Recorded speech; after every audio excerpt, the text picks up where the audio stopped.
In this short animation, we'd like to explain randomization.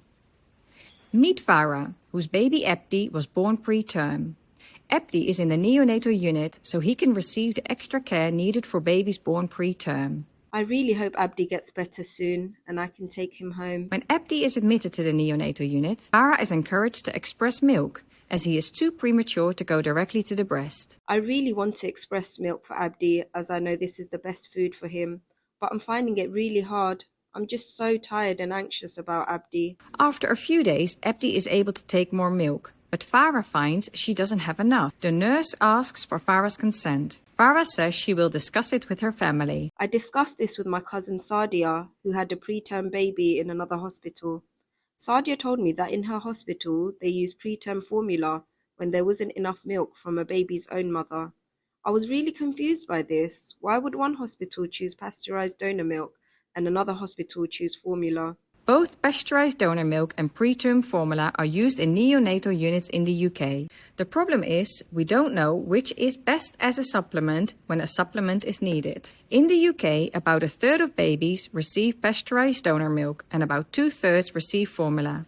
When there's uncertainty about the best choice, we need research to find the answer. But in the meantime, a decision has to be made. So the clinical team makes a recommendation based on their own opinions. However, even though they mean well, this may be the wrong choice. The only way to give every baby a fair and equal chance of getting the best choice is called randomization. An example of why giving every patient a fair and equal chance of getting the best choice is important is antenatal steroid treatment for mums at risk of delivering a preterm baby. In the 1980s and 1990s, some doctors worried this might increase infection in mums and have other side effects. Other doctors thought it would be beneficial.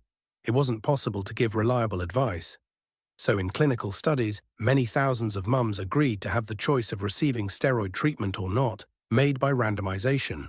As a result, we now know for certain that antenatal steroids reduce the likelihood by up to half of a preterm baby dying or suffering lifelong impairment. If the treatment hadn't been tested fairly, there would still be uncertainty, and many millions of babies would have died or been harmed because their mums would not have been given the treatment. I had antenatal steroids, and I know Sadia did too. Our babies benefited from this. I suppose the reason why Abdi's neonatal unit uses pasteurized donor milk and Sadia's uses formula is because no one knows which is the best choice. So, in my hospital, we are recommending taking part in Collaborate.